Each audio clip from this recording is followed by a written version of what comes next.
Hey guys, Sam here. Welcome back to our Leicester City career mode series. We're just gonna jump straight into it. I'm not gonna waste any of your time. I will thank you guys for the support on the first episode. If we could keep that going, that would be very much appreciated. But I want to jump into the transfers, guys. I want you guys to see the list of players that we have come up with. Last episode, I did ask for some transfer suggestions, and now we're going to go through a pretty healthy list of players that will come in the first team and some younger players as well. So I want to thank you guys for your suggestions, and hopefully the player that you selected is going to be a potential signing. Now, we're not going to sign every player that I show, obviously, but you guys will see whether or not your player came close to getting signed, and really, I haven't really decided who I prefer out of this list. It just depends on who's maybe cheaper or who's more willing to join.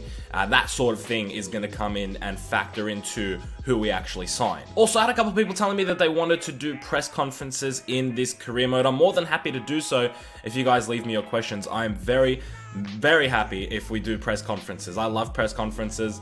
I think it's a very nice part of career mode. So if you guys want to ask some questions for the press conference, I'll be more than happy to answer those questions for you. Okay, so I thought to myself, why not just do this in post commentary? Because I like waffling on about players when I don't need to. And so I thought, why not just save the time, because we do have a game later in this episode. So without further ado, let's go through the list. The first man is Samir Nasri, and it was suggested by Big Benny11, the only person to actually suggest Nasri, which I was surprised about. Of course, former Manchester City player. Mangala was suggested again by Big Benny11, and also Joe Hay, a really good centre-back, a real physical centre-back, left-sided as well, which is someone that we really desperately need. So it was a very good suggestion from those two. Speaking of left-sided centre-backs, we do have Matej Anastasic, who was suggested by a lot of people. We had Syme, Lionel Dawson, James Foley, and Movie Maker Trash. Yes, that is a username, Movie Maker Trash. What a fucking fantastic username that is. All suggesting Matej Anastasic as a left-sided centre-back. Connor Chaplin was suggested by Jake Shake. I think a really out there signing. I think it'd be a really different signing. I've never really used Connor Chaplin, never really heard of him, but from Portsmouth, I would be definitely interested in making this signing. For more of a starting striker, Hugo Ortega and James Foley both suggested Stefan Jovetic, former stint at Manchester City, but currently at Inter Milan, a really talented striker, just whether or not he'd be worth the money. We had Jesse Lingard, suggested by Lionel Dawson. Santon, who was also suggested by Lionel Dawson and iGame in HD. Kevin Wimmer, a bit of a surprise suggestion by Lionel Dawson. Edin Dzeko by Big Benny11. And Callum Patterson by Pascalis. Now, what ended up actually happening is, while I was recording this episode, people came over to my house, so I wasn't actually able to live record me signing these players, but I think that's just a really elongated process of doing things. I mean, I don't have to sit there and show you me negotiating with these teams to sign the players, so what I thought I'd do is just do that part, negotiate, sign the players that I wanted to sign, and show you the ins and outs of the club. So without further ado, here are the departures and the joinings of Leicester City for the 2017-18 season. So far. I should definitely say so far. Okay, I know that might feel a little bit choppy for you guys, going from live com to a little bit of post com and then back to this, but I did have people over, as I explained before. So let's just go through what I did and didn't do. Let's take a look at the transfers that I made. These are the confirmed signings and departures from the club. As you can see, a lot of dead wood leaving the club. We've got Okazaki, who left for FC Lorient. We also have Barnes, who's gone out on loan. Robert Huth ended up leaving to Aston Villa. Elder going out on loan. Benaloon, I don't even know how the hell you pronounce that name. He left for Middlesbrough. We had Ujoa leave for Norwich City. Morgan was forced out of the club. He was actually meant to retire at the end of his contract, but I got a message saying that the board telling me to sell him pretty much, and I couldn't put him up for sale, so they forcefully sold him to West Bromwich Albion. My plan was to actually keep Morgan and have him as the right-sided centre-back, and then obviously bring in the left-sided centre-back, but that hasn't worked out, and he's gone. So I had to think of my own right-footed centre-back that I wanted to bring in. As you could probably see him down there, a few spots down below. But Chowdhury left to Yeovil Town for a loan, and Swansea City were able to nab Islam Slimani for £35 million. It was between Swansea and Spurs, both accepting £35 million, and he ended up picking Swansea. Don't ask me why. But moving on to the signed players, we have Caldara from Juventus, a centre-back, a young centre-back from Juventus, right-footed. Cost us £7 million. I didn't know what his estimated value was. I just went in for a cheeky bid. He's not really, the physical stats are pretty good. Not really anything special, but pretty good. But his defensive stats are pretty decent as well. 78 and 79. He's an okay centre back who I'm hoping will grow into the 80 rating over a couple of seasons and then progressing forward. He's nothing special, but then again, I didn't want to bring in anything super duper special. Anyway, we also brought in Patterson from Hearts for 1.6 million. He'll be maybe our third choice right back. We still have Danny Simpson in the team, but David Santon is going to be our main right back. And there's a player that I didn't get to speak about live, but he's a fantastic right back and a fantastic player on the game as well. Can also play left back, so he's very versatile, great stats all round. And I'm actually very happy that we ended up getting him. He was pretty cheap, £8 million. We also brought in Kevin Wimmer, who on a pretty cheap price, 10 million. That's pretty cheap. Obviously going to be the left-sided centre back, obviously a little bit more accomplished than Caldara. He'll be the leading centre back at 24 years of age. He's 6'2". He's very, very good. And then lastly, for now, we have Connor Chaplin being the last signing from Portsmouth, 1.7 million. I don't know if he'll be coming off the bench. I don't know. We're pretty short on strikers now with Ujoa, Okazaki, and Slimani all going. I don't know if he'll be directly off the bench because I am looking to maybe sign another striker. So for now, I don't know where he's going to be, but he's a 20-year-old, decent pace, so I'm not really complaining. But we're actually up to the first Premier League game of the season, so I stopped what I was doing and I thought, let's just play this game against Everton, let's see what happens, and perhaps we might be able to get a win in our first game in the 2017-18 season at home against Everton. Let's take a look at the starting lineup. That is the lineup that I've gone for in this game against Everton. I think it is potentially our best lineup for the players that we have right now. I don't know about the formation. I don't usually play a 4-3-2-1, but it might work with the players that we have. Up front, we have Jamie Vardy. Behind him is Demarai Gray and Musa. We have Drinkwater, Mendy, and Ndidi as a midfield three.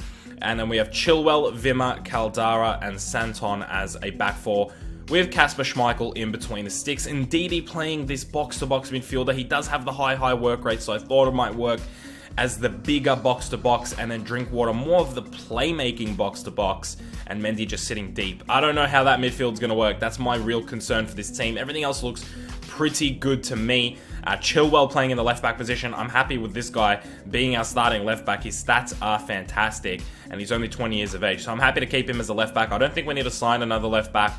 But right now, the team is looking pretty good. A few other adjustments, maybe a little bit more depth in the team would be handy. But for now, I'm liking the look of this team. Drinkwater now out wide to Ben Chilwell.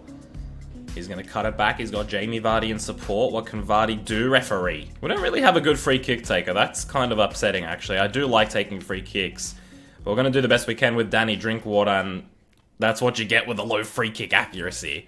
By the way, if you hear things blowing in the background, it is super duper windy in Melbourne today, so I don't know if you can hear it. I can hear it. It's freaking annoying. Danny Drinkwater goes for the long ball over the top. It's Leighton Baines with Ahmed Musa chasing behind him. Good pressure by Musa.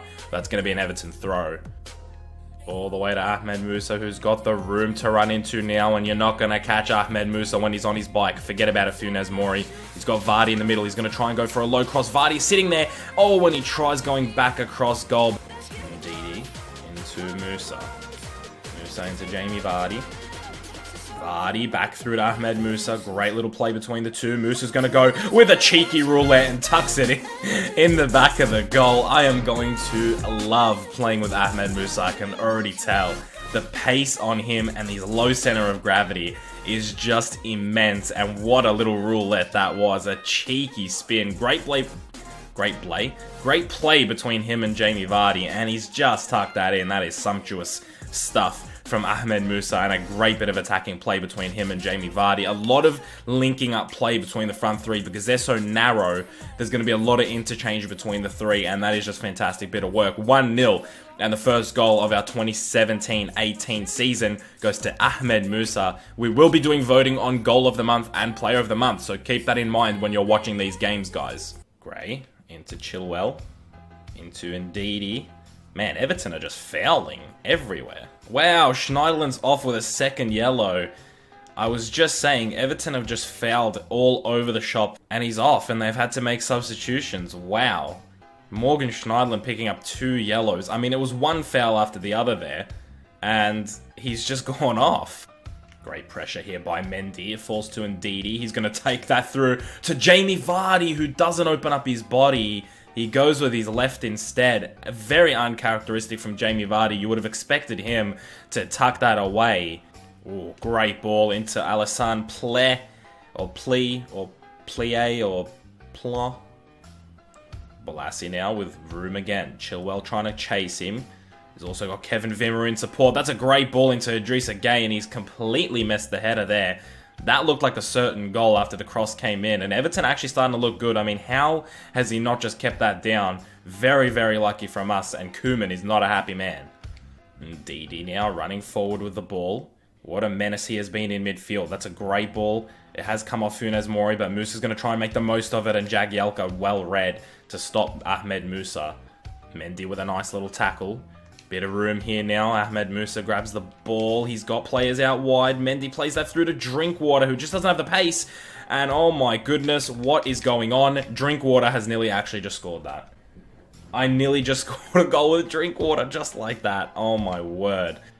The French P plays it through to Leighton Baines into Bolasie. Bolasie, a nice little touch there to get around his man, but it's Mendy who stops it. Drinkwater passes it into Mendy, and Everton nearly got a goal off of a defensive error, but now the counter is on Mendy. He's going to play that through to Ahmed Musa, who's got the absolute space that he needs to get past Phil Jagielka. He's going to cut it through. No worries for Ahmed, the beast, into Mendy. And it's Yoel with a great save. Great counter-attack here. Musa playing the ball back. It's Coleman coming across. Gray was all open, but Mendy went for the shot, and unfortunately it didn't work as the French P comes off for big boy Romelu Lukaku. Everton are starting to get serious now. Bolasie now to James McCarthy, who's advanced along with his team. What can McCarthy do with the ball? Great defending from Caldara. Look at him go. What a beast. He's got Musa. Musa plays it through to Jamie Vardy. Can they build something here? Yes, they might be able to. We've still got Gray making the run. Musa's down. I hope that's not serious. He's been absolutely brilliant so far in this game. I hope that is not a serious injury. I hope he's just milking. But it's Drinkwater who's going to continue the play. There's an option for a goal, or a chance for a goal, I should say. Vardy plays that through back to Drinkwater. And the left-footed shot from Danny Drinkwater goes wide. Cuts that back to McCarthy. McCarthy's got Romelu Lukaku. And Mendy just stops him. I mean, Mendy just took the ball off him like he was just taking the ball off of a little kid. Lukaku didn't even fight for it. And here's Musa, who's actually come back off the field. Oh my god, this is going to be the cheekiest goal ever if I score it. Musa, who was injured, couldn't tuck it in the back of the fucking net. But do you know what just happened, guys? He was injured. He just came off the field, or on the field, I should say. And I played it to him as he was coming on, and he just went for a cheeky run. That would have been something else if we tucked that away. That would have been the cheekiest goal in Premier League history. Barkley to Gerard Deulofeu, who's come on for Everton. A bit of pace, a bit of attacking intent. The defence now just trying to hold on.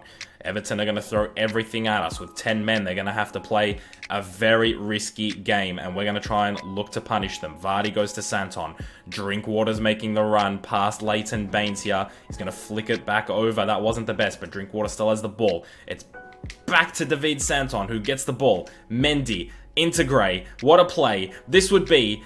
And Gray is taken out. Please, no injuries, man. Come on. Referee, these Everton players are dirty. They've already got a red card. You gotta have a word. There it is, full time, 1-0 at the King Power Stadium against a 10-man Everton, who didn't really necessarily look dangerous, but were always in with a slim chance. They only needed one attack to go their way, and they could have been back in the game. So, a safe 1-0 at the end of the day. It is a clean sheet, and it's 3 points on the board to start off the season, and a fantastic team performance all around. The team felt really good in this 4-3-2-1, guys, more so than I thought it would be. The front three were there interchanged. The midfield three was very, very good, and the defense, I think, also stepped up. The two centre-backs had great games as well. The play ratings for you guys, this is something that you're going to have to take into consideration when you are voting for the player of the month at the end of the month. Of course, we're not voting just yet because this is only the first game of August, but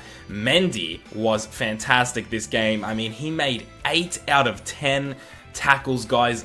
When do you see that many tackles in career mode? I do play 8-minute halves, so there is a lot of time, but still, I never get 8 out of 10 I never get 8 tackles at all. That is absolutely monstrous work from Mendy. You have to take that into consideration. Just absolutely bossing it. Of course, the goal went to Ahmed Musa, the assist to Jamie Vardy. So they obviously had great performances as well, but take that into consideration. The man of the match for this game against Everton was indeed Mendy. So Musa ended up getting a sprained knee in that game, which means he'll be out for 3 weeks, which is quite unfortunate.